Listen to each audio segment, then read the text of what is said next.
నీకేమన్నా గెలిపి చంపేస్తే నిన్ను పెట్ట కొడుతుంది నిన్ను ఫస్ట్ పెట్ట కొడుతుంది.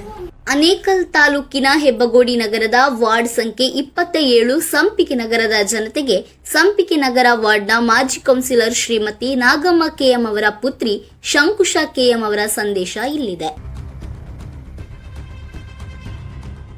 ನಮಗೆ ತಿಳಿದಿರುವಂತೆ ನಮ್ಮ ತಾಯಿ ಏಪ್ರಿಲ್ 20ರಂದು ನಿಧನರಾದರು ಮತ್ತು ಅವರು ಸಂಪಿಗೆ ನಗರದ ವಾರ್ಡ್ 27ರ ಕೌನ್ಸಿಲರ್ ಆಗಿದ್ದರು ಮತ್ತು ಈಗ ನಾವು ನಮ್ಮ ವಾರ್ಡ್ಗೆ ಚುನಾವಣೆ ನಡೆಸಿದ್ದೇವೆ. ಈಗ ನಮ್ಮ ಪ್ರೀತಿಯ ತಾಯಿಯ ಸ್ಥಾನಕ್ಕೆ ಸ್ಪರ್ಧಿಸುತ್ತಿರುವ ಸ್ವಪ್ನ ಚೇತನ್ ಮತ್ತು ಚೇತನ್ ಬಾಬು ಇಬ್ಬರ ದೈಹಿಕ ಕಿರುಕುಳ ಮತ್ತು ಹಲ್ಲೆಯಿಂದ ನಮ್ಮ ತಾಯಿ ನಿಧನರಾದರು. ನನ್ನ ತಾಯಿಗೆ 2 ಬಾರಿ ದೈಹಿಕವಾಗಿ ಹಲ್ಲೆ ಮಾಡಿ ದೈಹಿಕವಾಗಿ ಗಾಯಗೊಳಿಸಿದ ಬಿಜೆಪಿ ಅಭ್ಯರ್ಥಿ ಸ್ವಪ್ನ ಚೇತನ್ ಅವರ ನೈಜ ಮುಖವನ್ನು ತೋರಿಸಲು ನಾವು ಬಯಸುತ್ತೇವೆ. ಇದರಿಂದ ನನ್ನ ತಾಯಿ ನಾಗಮ್ಮ ಅವರನ್ನು ಎಲೆಕ್ಟ್ರಾನಿಕ್ ಸಿಟಿಯ ಕಾವೇರಿ ಆಸ್ಪತ್ರೆಗೆ ದಾಖಲಿಸಲಾಗಿತ್ತು. ಚೇತನ್ ಬಾಬು ತನ್ನ ಹೆಂಡತಿ ಸ್ವಪ್ನ ಚೇತನ್ ತನ್ನ ತಾಯಿಯನ್ನು ಹೊಡೆದಾಗ ಬೆಂಬಲಿಸಿದನು ಮತ್ತು ಅವನು ನನ್ನ ತಾಯಿಯನ್ನು ತುಂಬಾ ಕೆಟ್ಟ ಭಾಷೆಗಳಲ್ಲಿ ಗದರಿಸಿದನು. ಅವನು ಆಹಾರದಲ್ಲಿ ಸ್ವಲ್ಪ ವಿಷವನ್ನು ಕೂಡ ಬೆರೆಸಿ ತನ್ನ ತಾಯಿಯನ್ನು ಕೊಲ್ಲಬೇಕು, ಆಗ ಅವನ ಆತ್ಮವು ತೃಪ್ತಿ ಹೊಂದುತ್ತದೆ ಎಂದು ಹೇಳಿದನು. ಬಿಜೆಪಿ ಚೇತನ್ ಬಾಬು ತನ್ನ ಸ್ವಂತ ತಾಯಿ ಶ್ರೀಮತಿ ನಾಗಮ್ಮ ಅವರನ್ನು ಹೇಗೆ ಬೈದಿದ್ದಾರೆ ಎಂಬುದನ್ನು ವಿಡಿಯೋ ನೋಡಿ. ನಾನೇನ್ ಮಾಡಕ್ಕಾಗುತ್ತೆ ಹೇಳ?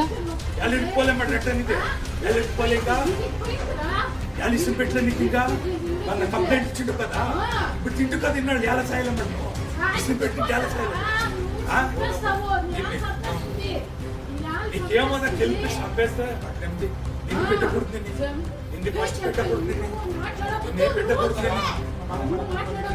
నీకే నాకు తల్లి కాదు, నీకు నాకు సంబంధం లేదు. పో, నేను ఎప్పుడో తెలుసుకునేసినా నేను చచ్చిపోయినా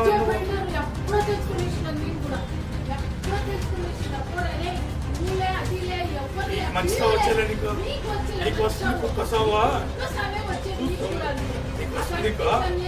వస్తా ఉన్నావు పొద్దు సాయి ఎవరా నీకేసేల సంగతి. నీ అమ్మ నువ్వు సస్తే నీకు ఇంత మని కూడా నీ అమ్మ సాయం ఇస్తావు నీకు మాత్రం సంగతి ఏమి నీకు ప్రతి ఒక్క మాకు దేవుడు చేపలు వేస్తానంటే నీ అమ్మ నీకు సంగతి పెట్టాలి కదా. సంగతి నీకు ఎవరైనా సంగతి వేస్తాడు నీకు సంగతి వేసేవాడు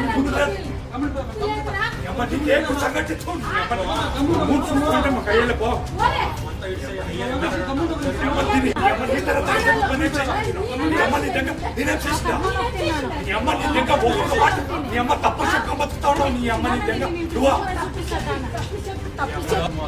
మాకు వద్దనా మాకు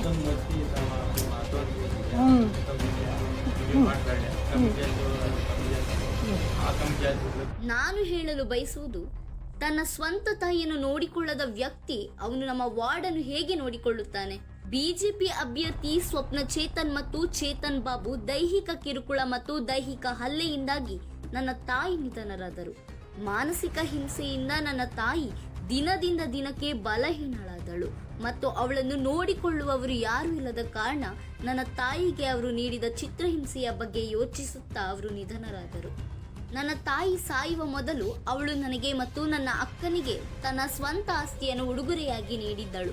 ಆದರೆ ಅಸೂಯೆಯಿಂದ ಚೇತನ್ ಬಾಬು ಅವರ ಆನೇಕಲ್ ಸಿವಿಲ್ ನ್ಯಾಯಾಲಯದಲ್ಲಿ OS ನಂಬರ್ 653 ಮತ್ತು 2024 ಹಾಕಿ ಆಸ್ತಿಯನ್ನು ಕಸಿದುಕೊಳ್ಳಲು ಪ್ರಯತ್ನಿಸುತ್ತಿದ್ದಾರೆ. ನಾವು ನ್ಯಾಯಾಲಯದಲ್ಲಿ ಹೋರಾಟ ಮಾಡ್ತೇವೆ. ನಾವು ನಿಮಗೆ ಹೇಳಲು ಬಯಸುವುದು, ಚೇತನ್ ಬಾಬು ತನ್ನ ತಾಯಿ ಮತ್ತು ಸಹೋದರಿಯನ್ನು ಗದರಿಸಿ ನಿಂದಿಸಿದ್ದಾನೆ. ಸ್ವಪ್ನ ಚೇತನ್ ತನ್ನ ಸ್ವಂತ ಅತ್ತೆಯ ಮೇಲೆ ಕ್ರೂರವಾಗಿ ಹಲ್ಲೆ ಮಾಡಿದ ಕಾರಣ ತಲೆಗೆ ಗಾಯವಾಯಿತು. ಈ ಜನರು ನಮ್ಮ ಸ್ವಂತ ಕುಟುಂಬದ ಸದಸ್ಯರನ್ನು ನೋಡಿಕೊಳ್ಳಿಲ್ಲ. ಈ ಜನರು ನಮ್ಮ ವಾರ್ಡ್ ಜನರನ್ನು ಹೇಗೆ ನೋಡಿಕೊಳ್ತಾರೆ ಎಂದು ನೀವು ಭಾವಿಸುತ್ತೀರಿ? 2 ವರ್ಷಗಳಿಂದ ಚೇತನ್ ಬಾಬು ನಮ್ಮ ವಾರ್ಡ್ ಅನ್ನು ಸುಧಾರಿಸಿಲ್ಲ ಮತ್ತು ಯಾವುದೇ ಅಭಿವೃದ್ಧಿ ಮಾಡದೆ ಹಣವನ್ನು ಲೂಟಿ ಮಾಡಿದ್ದಾರೆ. ಸರಿಯಾದ ರಸ್ತೆಗಳಿಲ್ಲ, ಸರಿಯಾದ ನೀರಿನ ವ್ಯವಸ್ಥೆ ಮತ್ತು ಒಳಚರಂಡಿ ವ್ಯವಸ್ಥೆ ಇಲ್ಲ, ಮಕ್ಕಳಿಗೆ ಸರಿಯಾದ ಶಾಲೆ ಮತ್ತು ಹಿರಿಯ ನಾಗರಿಕರಿಗೆ ಪರಿಸರವಿಲ್ಲ. ಬಿಜೆಪಿ ಮತ್ತು ಬಿಜೆಪಿ ಅಭ್ಯರ್ಥಿಗೆ ಮತ ಹಾಕಬೇಡಿ, ಅವರು ನಮ್ಮನ್ನು ಆಳಲು ಅರ್ಹರಲ್ಲ.